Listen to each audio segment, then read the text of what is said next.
sheekada magaceeda waxaa la yidhaahdaa aayatiinkaygu waa xaggee. madiino waxay ahayd gabar aad iyo aad u qurux badan. waxay ku soo barbaartay duleedka degmada Cadale. waxay la noolayd aabbaheed iyo hooyadeed oo carruur keligeed ka qabay. aabbaheed tuuladaas si aad ah ayaa looga qadarin jiray, waxaana u sabab ahaa inuu aad ugu dheereeyey tafsiirka qur-aanka kariimka ah, macallinna uu ka ahaa dugsi qur-aan oo tuuladaas ku yiil. tuulada ay madiina ku noolayd waxaa degganaa qoysas badan oo leh gabdho ay wada jaal ahaayeen, xoolahana wada raaci jireen. waxaa ka mid ahaa Xaliimo, Sacdiya iyo Luul. maalin maalmaha ka mid ah, iyadoo ay jirto qorax kulul, qof kastana uu doonayo inuu xoolihiisa durbaba waraabiyo, ayaa madiina waxay ka mid ahayd dadkii ugu soo horreeyey ee ceelka yimaada. si ay si dhaqso ah u waraabiso xoolaheeda, iyadoo ka fikiraysa inay durba ku noqoto guriga si ay uga qayb gasho howlaha degdega ah ee guriga looga baahan yahay, ayaa si lama filaan ah waxaa u soo gashay Sacdiya oo doonaysay inay ka wada hormarto dadkii ka soo horreeyey iyadoon aan cidna xushmayn. madiina iyo Sacdiya oo isgaranayay waxaa dhex martay doodan. madiina oo hadalka ku horraysay ayaa tiri, walaal Sacdiya, miyaadan cuquba ka baqayn dadkana xilqaamayn? aniga ayaa kaaga baxaya miiladayda. sug naa waxaan loo joogin baad sheegtaa, ee waxyaalahan oo kale hayla soo gelin. ceelku dadka waa ka wada dhexeeyaaye. allaahu akbar, ma walaalnimadeennii baa hadalkaas dhalisay? walaal raalli ahow. kadib dadkii oo dhan waxay ku wada jeesteen Sacdiyo, iyagoo ku caddaynaya gaardaradeedii. sidaas darteed Sacdiya oo doonaysay inay gaardaradeedii daboosho ayaa dagaal bareer ah waxay ku soo qaaday Madiino. halkaasna waxay kala kulantay jab weyn oo ah in daanka midig looga dhigay calaamad aan weligeed ka go'ayn. arrintii waxay gaartay labadii qoys ee gabdhaha dhalay. si aayar ah oo ay asluubi ku dheehan tahay ayaa lagu dhameeyey. habeenay tahay Arbaca mugdi u dambays ah ayaa si lama filaan ah wadnaha looga soo booday Madiina hooyadeed, waxaana loola cararay isbitaalkii markaa u dhowaa. saacado kadibna waxaa ka haaday naftii, waxayna ku dardaarantay inaan Madiina la dar xumayn oo ah ubadka keliya ee ifka kaga tagtay. waxaana isugu yimid dadkii degganaa xaafadda oo idil. si sharaf leh ayaana loo duugay, darinteediina waa la laabay. mar ay ka soo wareegtay dhowr bilood geeridii Madiina hooyadeed ayaa odayaashii tuulada degganaa ay soo booqdeen odaygii islaantu ka dhimatay. kadib markii la martigeliyey loona dubay bunkoodii, ayay waxay u sheegeen inay aqal u dhisi doonaan, go'aanna ku gaareen inay siiyaan Sacdiya oo aabbaheed markaa fadhiyey. si wanaagsanna way isu gacan qaadeen. habeenkii markii ay odayaashii tageen ayaa odaygii iyo gabadhiisii Madiina ahayd waxaa dhex maray doodan. waxayna u dhacday sidatan. aabe, waxaan kuu sheegayaa in odayaashii tuuladu ay isiiyeen Sacdiyo, adiguna sidaa ula soco, waan ka yeelay. aabba, calafku waa halkiisa. ilaahay gaari wanaagsan ha kaaga dhigo. allah ha ii aqbalo ducadaada aabe. dhowr ayaamood ka bacdi ayaa odaygii loo dhisay gabadhii Sacdiye ahayd loona guri keenay. halkaas oo ay ka bilowday shaqadii lagu yiqiinay hablaha Soomaaliyeed. waqti aan aad u badnayn ka bacdi waxaa maalin maalmaha ka mid ah fursad ay ku wada sheekaystaan heleen Sacdiye iyo Madiina, waxaana dhex martay erayadan. ma filayn miyaa arrintan iyada ah? wax kasta waa dhacayaan, ee maxaad sugaysaa? eedo, marna walaal, wax tegay tiigsimaad ma lehe. calooshaada xumaanta ka bixi. saa waalid baad ii tahay. daankayga midaad ku dhigtay miyaan iloobi karaa? hadda ayaan haystaa waqti aan kaaga gudsan karo. hadalkaa oo dhan waxaan u qaadanayaa canaan iyo toosin, ee waxba ka dhigi maayo. waxba afgobaadsigaa ha ii keenin, ee guriga meel kale ka raadso. Sacdiyo oo oofinaysa ahdigii ay hore u qaaday oo ahaa inay guriga ka eriso Madiina, ayaa durbadiiba waxay bilowday inay ku dirdirto odaygii iyadoo mar kastaba si kale wax u tusinaysa. markiiba odaygii waxaa galay fakar kaasoo ahaa habkii ugu wanaagsanaa ee uu u kala qarin lahaa xaaskiisa iyo gabadhiisa, sina wax waa ku xallin waaye. madiina oo ahayd gabadh aada u caqli badan ayaa goosatay markay aragtay in odaygu uu isku buuqay inay ka tagto guriga oo idil una tagto habaryarteed oo lagu sheegay inay ku nooshahay xamar. arrintaana waxay la socodsiisay aabbaheed, isna waa ka yeelay. maalintu waxay ahayd ciid. waxaa jirtay saxansaxo aada u caraf badan. waxaa dhinacyada ceelgaab ka yeerayay seeri ay carruurtu ku damaashaadaysay. dhallinyarada iyo odayaasha waxay xidhnaayeen dharkoodii kuwii ugu bilicsanaa, iyagoo isku lahaa ciid wanaagsan iyo ciid mubaarak. madiino waxay dhex istaagtay suuqa ceelgaab iyadoo aan qofna ka garanayn. waxay ku cataabaysay, ma bari baan aadaa mise koonfur, carro aadan cid ka aqoon xumaa. waxaa guuxeedaas maqlay sheekh salaad oo ka yimid salaadii ciidda, oo qalbigiisa ku haysta wacdigii uu masaajidka ka soo maqlay oo ahaa in laysu naxariisto. sheekh salaad iyo madiina waxaa dhex maray hadalladan. maanay maxaa kugu dhacay oo la cataabaysaa? carrada ayaanan cid ka garanayn oo dool ayaan ku imid, rabbi iyo rag ayaan gargaar uga baahanahay. maandhaay bis anigaa ku wadaya oo ku dhex geynaya sacdiyo, safiyo, xukun iyo xaliimo oo ah gabdhahayga. kadib waxay raaceen baabuurkii aadayay degmada howlwadaag. madiina oo aad ula yaabanayd baabuurta oo ay soo raacayeen gabdho aad u bilicsan oo ku nool xamar, isla markaasna waxa ay doodan dhex martay gabadh surwaal xiran, timahana u furan yihiin oo ay isgarab fadhiyeen. acuudu bilaahi, ma gabar baa mise waa wiil? waxa siloona waa sidee? gabadhii baabuurka saarnayd waxa ay garatay inay tahay reer miyi, waxayna ugu jawaabtay, walaal gabar baanahay, waxba ha iga cuudo bilaysan, habka socdaa sidan ah. goormaa laga tagay hiddihii iyo dhaqankii hablaha soomaaliyeed haybadda u lahaayeen? ma sidan baa fiican? gabadhii baabuurka saarnayd waxay ugu jawaabtay haddana sida tan, walaalay nin kastaba qumanihiisa qoorta ugu jira ee adiga sida kula fiican dooro, aniguna waxaan ahay xor.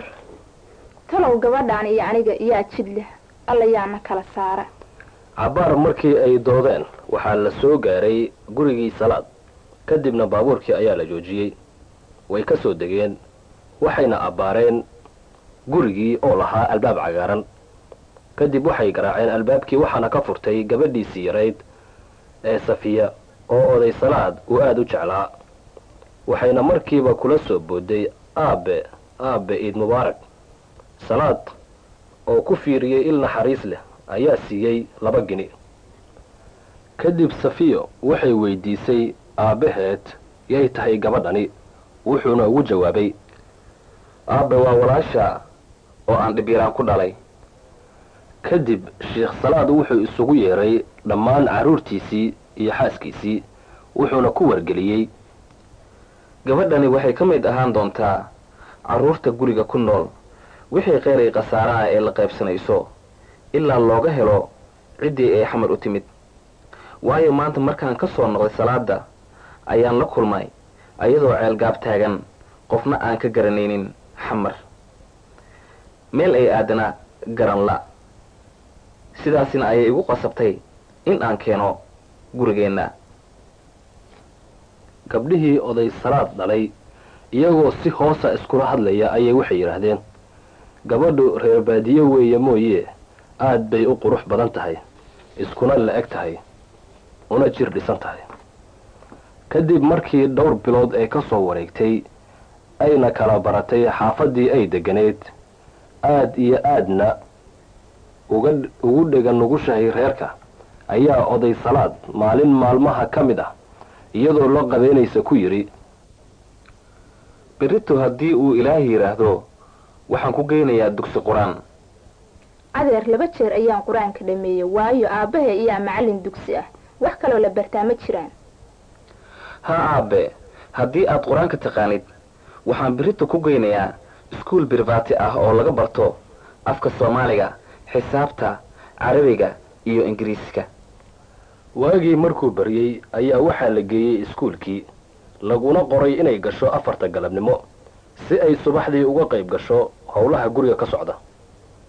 arrintaa iyada ah markay dhacday waxaa xoogaa hinaasax galay gabdhihii uu dhalay oday Salaad, waayo marka hore iyaga iskuul la geeyey kuna saaqideen, kadibna arkeen in Madiina ay gaartay buugga 4 iyo iyadoo kula hadlaysa af Ingiriiska dhakhaatiir ay Digfeer ugu tagtay iyadoo xanuunsan.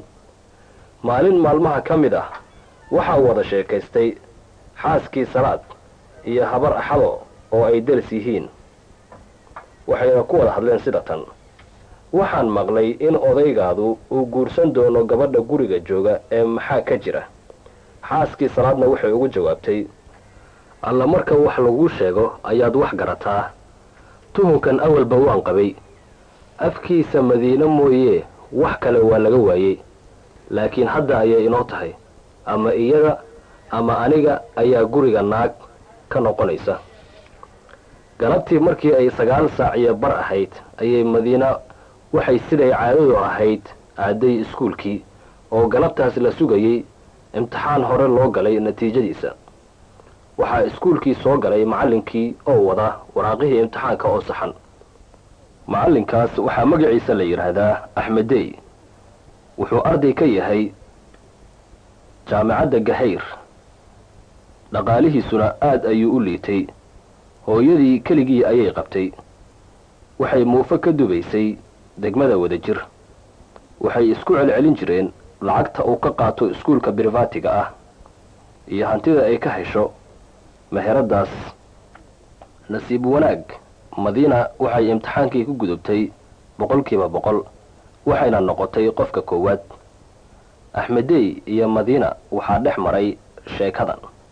Madiino, walaalay macaan, waxaan kugu waaninayaa inaad waxbarashadaada halkaaga aad ka sii wado oo aad ku sii dadaashid intaad ifka joogtid.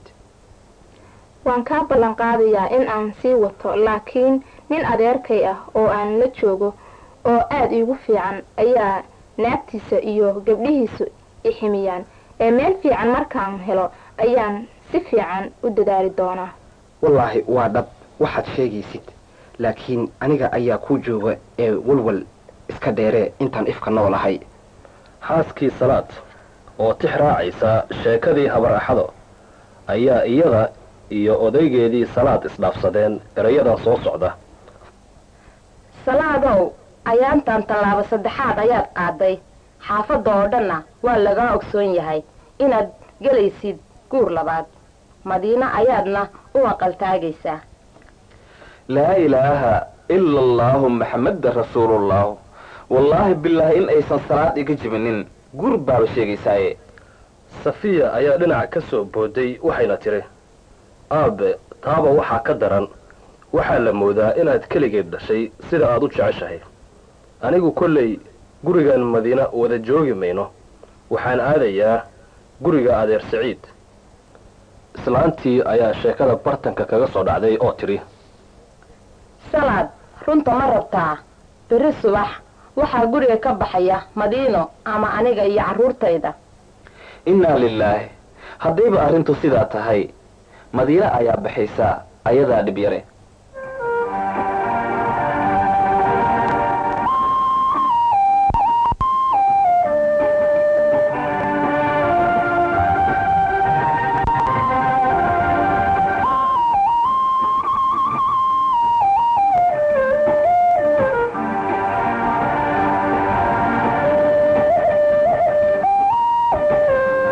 dhegaystayaasha qaayaha lahow, waxaan maanta intaa ku joojinaynaa qaybtii 1.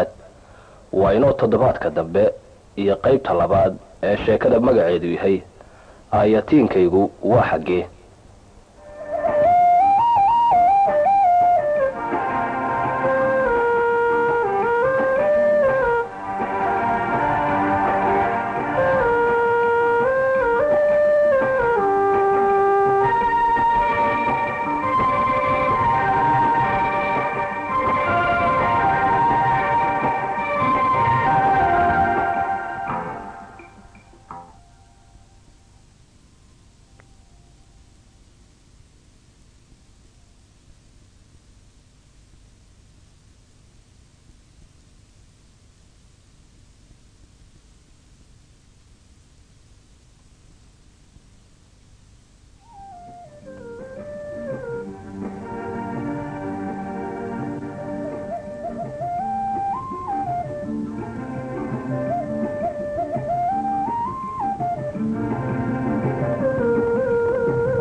waa barnaamijka sheeko gaaban oo aad raadiyo muqdisho ka dhagaysataan toddobaadkiiba 2 jeer sabtida iyo isniinta isla wakhtigan oo kale.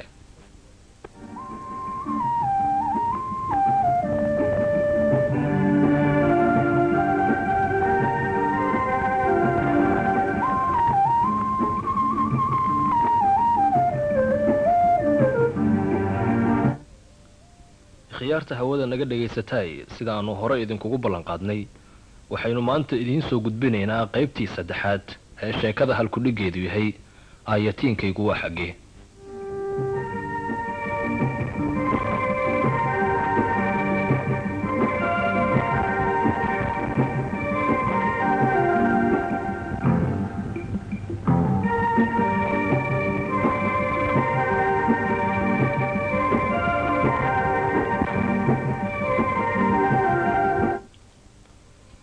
ninkii ingiriiska ahaa wuxuu barye kadib u dhoofay London isagoo tixgelinaya dardaarankii Madiina. waxa uu tegay xarunta jaaliyadda Soomaaliyeed ee ay ku leeyihiin dalka Ingiriiska si uu u helo Axmedey una siiyo warqadii ay Madiina u soo dhiibtay.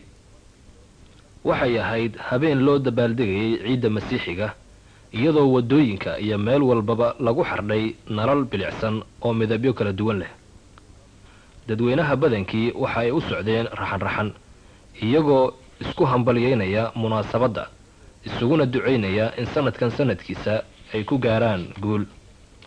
waxaa dadkii damaashaadayay ka mid ahaa Axmedey iyo Yuusuf iyagoo ay la socdaan arday ay wada dhigtaan jaamacadda Oxford. waxaana sheekadan dhex martay Axmedey iyo Yuusuf. Axmedeyow, xalay waxaa ku raadinayay nin Ingiriis ah oo ka yimid Soomaaliya, waxaana uu ku waday warqad ay soo qortay Madiina. waxaana aan ballan ugu dhigay inuu yimaado caawa xarunta jaaliyadda Soomaaliyeed markii uu dhammaado damaashaadka ee arrinta la soco. Madiina waa gabadhii aan kaaga sheekayn jiray, waxaanan isla soo galnay halgan dheer. waa gabar daacad ah, weligay ma arag mid la mid ah. aad baan ugu kalsoonahay, isuguna dheernahay. allow yaa caawa halkan keena si ay noola damaashaado. waxa aan u xiisay kaftankeedii, hadalladeedii macaanaa, haasaawiheedii. waxaan ilaahay ka rajaynayaa inuu isu kiindaayo, waayo qof kastaaba midii uu calmado waa u cambaraluul. Axmedeyow, gabdhaha hadda jira lama siiyo hawadaada oo dhan, waayo waxaa jirtay anigu gabadh aan hadda ka hor aan isku wanaagsanayn inay igaga baxday ballankii ee iga dhagayso sheekadan aan kuu soo wado. waxaa la odhan jiray Barlin. waxaanu isku barannay garoonka kubadda kolayga ee Centro Sportivo. waxaa habeenkaas wada ciyaarayay Bakaal iyo Dirir. waxay u tartamayeen koobkii General Daud. waxaana garoonka aad uga buuxay dadweyne fara badan oo ciyaaraha xiiseeya. Barlin waxay timi 8 fiidnimo oo gow ah. garoonkana ma jirin meel cagta la saaro. waxay khasab noqotay inay yara cirirsato halkii ay fadhiyeen dadku, gaar ahaan halkii anigu aan fadhiyey ayay dhinaca igu soo qabatay. waxayna ahayd gabadh aad jooggeeda iyo jamaalkeeda uu soo jiidanayo qof kasta oo markaasi arkaa. waxay ahayd gabadh asluub leh, xushmaysa dadka. waxaana weligay laaweynin hadalladeedii aanu ku wada hadalay markii isugu horreysay. waxayna ahaayeen sida tan. abowe aad baad u mahadsan tahay sida aad ii sharaftay. anigu waxaa la yiraahdaa Barlin, waxaana deganahay degmada Waaberi. adigu magacaada ii sheeg. aniga waxaa la yiraahdaa Yuusuf. waxaan ahay arday barta luqadda Talyaaniga. dhawaana waxaan bilaabi doonaa jaamacadda ummadda Soomaaliyeed. waxaan kaloo ku weydiiyay abowe, anigu waxaan taageero u ahay kooxda Dirir. adigu yaa taageero u tahay caawa? anigu waxaan taageero u ahay Bakaal. aniga iyo adiga waa keenee caawa ay guushu raacdo. waxaa isla markaasi la bilaabay ciyaartii, waxaana bilowday sawaxankii taageerayaasha. waxay socotaba ciyaartii waxay guushii raacday Bakaal. iyaga ayaana hantiyey koobkii lagu loolamayey kadib markii ay ciyaartii dhammaatay waxaanu isu soo raacnay halkii ay ka raaci lahayd baskii waa beri aadayey baarliin waxaa wejigeeda ka muuqday murugo iyo ciil oo ahayd guuldarradii ay la kulantay waxaa afkeeda ka soo bixi waayey hadal aan ahayn waxaan is arkaynaa habeen dambe caawa waa yaro xanuunsanahay ee iga raalli ahow abow baarliin waxaanu wada soconnay muddo 3 sano ah waxay ka mid noqotay qoyskayagii waxay hadh iyo habeenba dhex joogtay gurigayagii waxaana isbartay labadii qoys waxaanu qorshaysanay inaanu isguursanno waxaa wada bartay saaxiibadaydii aanu jaamacadda wada dhigan jiray oo idil waxaanu isla soo marray waqti dheer oo macaan dhalintu waxay noogu magac dareen qays iyo layla habeen kasta waxaan ku riyoon jiray annagoo dhigayna xafladdii arooska ahayd waxaanan marmar ku xifaalada tami jiray curadkayaga waxaanu u bixin doonaa maxamed waxay igu soo booqan jirtay hadh iyo habeenba jaamacadda waxay ila xisaabsanayd gaaridaydii berito waa quud aan jirin qoryo u guro waxaa maalintii dambe duufsaday gabdho ay saaxiibo ahaayeen waxay igu reebtay caloolyow waxay ka baxday axdigii iyada oo la tamashaysay nin kale waxa ay gaadhsiisay boog aan la baxnaanin karin waxa ay saartay sariirta muddo 3 bilood ah waxaa isugu kaydarsamay jacaylkeedii iyo diyaarintii doodii qalin jabinta ee axmedow gabdhaha qaarba waa siye saaxiib la soco qadar yar kadib iyadoo markii sheekada halkaas marayso ayaa waxaa jaaliyadii soo galay ninkii ingiriiska ahaa oo ay ballanka halkaasi ku lahaayeen wuxuuna u dhiibay warqaddii ay madiina kala soo dardaarantay halkii ayuu ku akhristay markuu dhuuxay kadib wuxuu si degdega u bilaabay inuu u jawaabo jawaabtii axmedey waxay ahayd sida tan madiino ha moodin in aan maanka aynan kugu haynin masiibo ayaa i heshay maankaa iga dhumay maydkaan ku sigtay waxaa laygu meeleeyey cisbitaal muddo ayaan mari lahaa macrifo la'aan ihaysay maciino la'aay mugdi ku jiray dartaa macluulay aawadaa murugooday dartaa muxubbooday aawadaa meermeeray awgaa mahadho reebay dartaa midig i caawintaa waayay awgaa naftaydii mashquuliyey dartaa cabdirasaaq wuxuu har iyo habeen madiina shaqada ku geyn jiray baabuurkiisii ahaa arjentada duwamille kilimatizaato isagoo maanka ku haya tixgelinayana calaacalkii axmedey oo aad uga dardaarmay wuxuu mar kastaba ka haqabtiri jiray rabitaankeeda isagoo isku dayaya inuu kala mid dhigo walaashiis farxiya waxaa nasiib darro noqotay inay dhallinyaradii bilaabeen hadallo aan ku habboonayn iyagoo ku sheegaya in cabdirasaaq iyo madiino uu ka dhexeeyo jacayl waayo waxay arkayeen tixgelinta gaarka ah waxayna isku khaldeen waxa ay saaxiibtinimada tahay iyo jacaylka ma ka warqabeen walaaltinimada dheer ee ka dhexaysa axmedey iyo cabdirasaaq allow yaa u sawira qalbiga cabdirasaaq ma ka suurtowdaa axmedey miyuu khiyaami karaa waa dad muddo badan is-yaqaana madiinana ma gayo waa gaaridii axmedey waa gacantiisii midig dhallinyaradii hadalkii isaga ahaa way sii buunbuuniyeen ilaa ay ka gaarto dahabo oo ay saaxiib ahaayeen cabdirasaaq waxayna ula timid sheekadan waxaan maqlay in aadan aamin gelin waxaad la saaxiibtay madiino ma dow baa arrintaasi ma dadkaa been sheegaya mise wax iga daahsoon ayaa jira ma dibad baad igu tuurtay ma daacad baadan ahayn ma diin baadan lahayn ma dardaarankii axmedey baad ilowday ma saaxiibtinimadiin baan daacad ahayn madiina la dikee aniga idaa dadka ayaa kaa badan cabdirasaaq isagoo daacad u hadlaya dareemayana jacaylka dahabo ayuu dareershay tixdan daa'inkii i uumay ayaan ku dhaartaye dawgaas waa midaan daacad ahayn da'yarta hadda jirtaa yay ku duufin danteenna ogow dareensanow daacadnimadeenna duluf ha iga dhigin kaa daali maayee dardaarankayga ha ka weecan durbaba ha boodin daymo wanaagsan lahow dundumo beena ha jafin anigu daacad baan kuu ahay dib isugu noqo. cabdirasaaq arrintaasi waxa ay ku reebtay kaar iyo xanuun, wuxuuna isweydiiyaa wixii uu ka qaban lahaa. waxay kaloo ku reebtay boog aan bogsan, wuxuu marmar iskula hadlaa warwaayaabe ma madiina ayaan ka tegi karaa ilayn axmedey baa iiga tegay. talow ma jacaylka dahaba miyaan iska dayn karaa? sideen wax yeelaa? subaxdii dambe wuxuu cabdirasaaq gaarigii ku soo qaaday madiino si uu shaqadii u geeyo. waxaa wejigiisa ka muuqatay walaac sidiisii horena uma furfurnayn.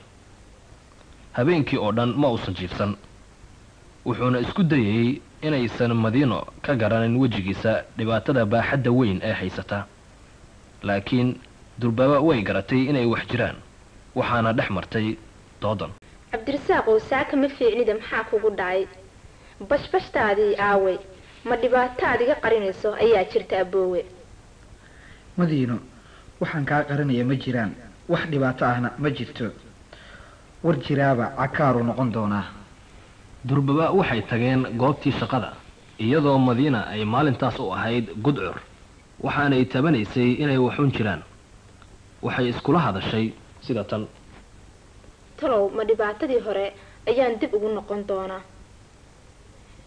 ma cabdirasaaq bay war been u sheegeen? ma sawir beena ayay sameeyeen? ma anigaa qalad galay? ma walaaltinimadii ayuu ka xiisay? ma dahaba iga masayrtay? waayo dhowr jeer ayaan hadallo isoo gaareen. habeen habeenada ka mid ah waxaa wada sheekaystay madiina iyo cabdirasaaq, waxaana dhex maray sheekada tan: waxaa jira maalmahan hadallo nalaga sameeyey iyadoo wax magaratada nagu sheegeen ama ay nagu tilmaameen inaan adiga iyo anigu aan xiriir leenahay oo ay naga dhexayso saaxiibtinimo, iyagoo ka tegaya dardaarankii axmedey. way ilowsan yihiin sannadihii badanaa oo aan saaxiibka ahayn aniga iyo axmedey. ma garanayaan wax iga suurtooba. ma adigaan ku gayaa waxaa tahay gaaridii axmedey, ma garaadkaan la ahay. geeri ayaan ka xigaa arrinkaas. intuu cabdirasaaq hadlayay, madiino arrintaasi waxbana lama ahayn, waxayna ku maaweelinaysay kuna qaboojinaysay hadallo aan u qalmin, sida iyadoo dhahaysa: aboowe adduunkan waxaan suroobi karin ma jiraan. aniga axmedey la ima abuurin oo keliya. gabadhi kunbaa koodisa kowna waa kala baxdaa. ma arrintaas baad la qashuucsan tahay? waxaan moodayay wax intaas ka qoda dheer.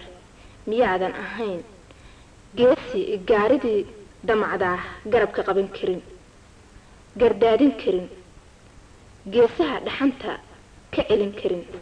gabdhaha hadda jira gacalkooda ma gaabiyo. dhegaystayaasha qaayaha lahow, waxaynu maanta intaasi ku soo gabagabaynaynaa qaybtii saddexaad ee sheekada halkudhiggeedu yahay aayatiinkaygu waa xaggee.